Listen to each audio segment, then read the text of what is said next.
जिला के मांगू गांव के ग्रामीणों ने अंबुजा अडानी सीमेंट कंपनी द्वारा की जा रही कथित अवैज्ञानिक और खतरनाक ब्लास्टिंग के विरोध में उपायुक्त सोलन को ज्ञापन सौंपकर त्वरित कार्रवाई की मांग की है। पिछले 4 माह से संगोही धार में शांतिपूर्ण धरना दे रहे ग्रामीणों का आरोप है कि खनन सुरक्षा नियमों की अनदेखी करते हुए रात के समय भी ब्लास्टिंग की जा रही है, जिससे जनजीवन खतरे में है। ग्रामीण प्रतिनिधि संदीप ठाकुर ने बताया कि इस संबंध में पिछले 3 वर्षों से प्रशासन को शिकायतें दी जा रही है, लेकिन ठोस कार्रवाई नहीं हो पाई है। उन्होंने दावा किया कि खान सुरक्षा महानिदेशालय गाजियाबाद की जांच रिपोर्ट में भी कई गंभीर अनियमितताओं की पुष्टि हुई है। रिपोर्ट के अनुसार रिहायशी क्षेत्रों से 30 से 50 मीटर की दूरी पर ब्लास्टिंग की जा रही है, वह भी बिना किसी चेतावनी के। इससे आसपास के मकानों में दरारें आने की शिकायतें सामने आई है। ग्रामीणों ने बताया कि 18 मार्च को भी प्रशासन ने जांच के लिए कमेटी गठित करने का आश्वासन दिया था, लेकिन अब तक कोई टीम मौके पर नहीं पहुंची। इस बीच डीजीएमएस रिपोर्ट के आधार पर ग्रामीणों ने कशलोक और मांगू क्षेत्र में तत्काल ब्लास्टिंग व खनन गतिविधियों को रोकने की मांग दोहराई है। उपायुक्त ने मामले की गंभीरता को देखते हुए 2 दिनों के भीतर आवश्यक कार्रवाई करने का आश्वासन दिया है। वहीं संदीप ठाकुर ने चेतावनी दी कि यदि निर्धारित समय में कार्रवाई नहीं हुई तो प्रभावित ग्रामीण अपनी सुरक्षा के लिए कानूनी कदम उठाने को मजबूर होंगे। उन्होंने ये भी कहा कि विरोध करने पर उनके खिलाफ विभिन्न मामले दर्ज किए गए हैं, जिससे प्रशासनिक कार्यप्रणाली पर सवाल खड़े होते हैं। जी सर, नमस्कार। मेरा नाम संदीप ठाकुर है, गांव मांगू। और आज हम दोबारा से आए थे, जो कि हमारा धरना चल रहा है। लगभग हमारे 4 महीने उस धरने को, जो शांतिपूर्ण धरना संगोही धार में चल रहा है, उसके संदर्भ में, क्योंकि लगभग पिछले 3 सालों से लगातार हम डीसी महोदय सोलन और एसडी महोदय अर्की को वहाँ पे जो अंबुजा अडानी सीमेंट जो जानलेवा ब्लास्टिंग कर रही है, रात को खनन कर रही है, रात को ब्लास्टिंग कर रही है, गैर कानूनी तरीके से वाटर लेवल से नीचे खनन कर रही है, और लोगों को जो समस्याएं हैं वो इनके पास रख रहे हैं हम डीसी महोदय जी के पास।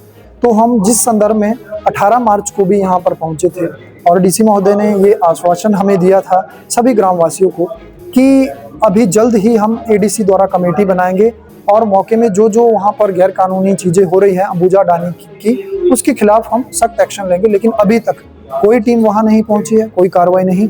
लेकिन सबसे बड़ी बात जिस विषय को लेकर हम आज पहुँचे हैं वो है डेप्यूटी जनरल माइंस सेफ्टी, जो गाजियाबाद में जिनका ऑफिस है, और जितनी भी नॉर्थ में कंपनीज हैं, इंडस्ट्रीज है, सीमेंट से जो कॉर्पोरेट है, उन सभी की गाइडलाइन, ब्लास्टिंग की जो गाइडलाइन है वो फॉलो करती है। अंबुजा अडानी सीमेंट हो, चाहे अल्ट्राटेक हो, चाहे एसीसी हो। तो उस संदर्भ में जो डीजीएमएस है, बहुत ही ये खुशी की बात है प्रभावितों के लिए कि उन्होंने रिपोर्ट दे दी है, और सारी रिपोर्ट उन्होंने कंपनी के खिलाफ दी है, और उसमें उन्होंने वो सभी मांगे, जैसे कि हमारा पहला था कि 6/12/2025 को ब्लास्टिंग हुई है, उसमें उन्होंने लिख दिया है डीजीएमएस जी ने कि 6/12/2025 को जो ब्लास्टिंग हुआ है कशलोग लाइमस्टोन में और मांगू लोकेशन में, कि वो सच पाई गई और जो बिल्कुल जेन्युइन है। और दूसरा उन्होंने लिख के दिया है कि ब्लास्टिंग जो हो रही है रात में हो रही है। और तीसरा पॉइंट उन्होंने लिया है कि जितने भी घर 30 से 50 मीटर दूरी पर है वहाँ पर भी माइनिंग हो रही है। और चौथा उन्होंने पॉइंट दिया है, ये मैं लिख के पढ़ के आपको सुना रहा हूँ इसीलिए कि कोई मिस्टेक ना हो, कि वहाँ पर किसी भी तरह की साइंटिफिक ब्लास्टिंग नहीं हो रही है, और अनसाइंटिफिक ब्लास्टिंग हो रही है, और किसी तरह का वार्निंग अलार्मिंग नहीं होती, ना ही कोई चेतावनी दी जाती है। और उन्होंने जो 5वां लिखा है वो लिखा है कि जितने भी वहाँ पर मांगू विलेज के पास घर बने हैं सभी में दरारें पाई गई है इस ब्लास्टिंग के कारण। और उन्होंने ये भी कहा कि ये रिपोर्ट बिल्कुल जेन्युइन है। तो इसी संदर्भ में हमने डीसी महोदय जी को आज पत्र दिया, और उन्हें कहा कि सर ये ब्लास्टिंग रोकी जाए, अवैध खनन रोका जाए, दोनों में, कशलोग माइनिंग में भी और मांगू माइनिंग में भी, क्योंकि वहाँ पर हजारों लोग प्रभावित हैं। और डीसी महोदय जी ने हमें ये कहा कि हम इसमें जल्द ही कार्रवाई करेंगे। लेकिन हमने कहा कि सर जल्द नहीं चलेगा, क्योंकि इतने सालों से लोग प्रभावित है। तो डीसी महोदय जी ने 2 दिन का समय दिया है कि 2 दिन में, और डीसी महोदय जी ने कहा कि रोकिए ब्लास्टिंग, वो तो रुकनी चाहिए। फिर हमने कहा कि सर वो तो आपका काम है, हम कानून को हाथ में नहीं लेंगे, ना हमने लिया है। तो उन्होंने हमें आश्वासन दिया कि 2 दिन के अंदर हम इसको बंद करवाएंगे या इसके खिलाफ कानूनी कार्रवाई करवाएंगे। देखिए, सबसे पहले तो हमने लगातार शांतिपूर्ण धरने प्रदर्शन में अब्यूज लैंग्वेज और किसी तरह का काम नहीं रोका है, बाधित नहीं किया है, शांतिपूर्ण तरीके से किया है। लेकिन ये साफ दर्शाता है, क्योंकि मेरे ऊपर 2 FIR, 2 सिविल सूट, 1 नोटिस अलग से भेजा गया, 5 केस हो चुके हैं। तो वो दर्शाता है कि प्रशासन वहाँ पर कहीं ना कहीं दबाव में है।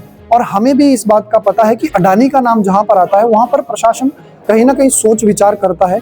लेकिन अगर प्रशासन भी नहीं करता, पुलिस भी उल्टे हम पर एफआईआर कर रही है, तो मजबूरन हमें कोई ना कोई अंबुजा अडानी के खिलाफ अपनी सुरक्षा करना, क्योंकि संविधान इजाजत देता है। आप अगर अटेम्प्ट टू मर्डर जैसे जैसे ब्लास्टिंग हो रही है तो अपनी सुरक्षा के लिए हमें भी वहां पर कुछ ना कुछ हथकंडे अपनाने पड़ेंगे, क्योंकि हम मर तो नहीं सकते। अपनी जान को, प्रभावितों को अपनी जान बचाने के लिए सामने आना पड़ेगा और हम हर वो हथकंडा अपनाएंगे अगर सरकार प्रशासन इसमें कोई कड़ा रुख नहीं अपनाती 2 दिनों के बीच में।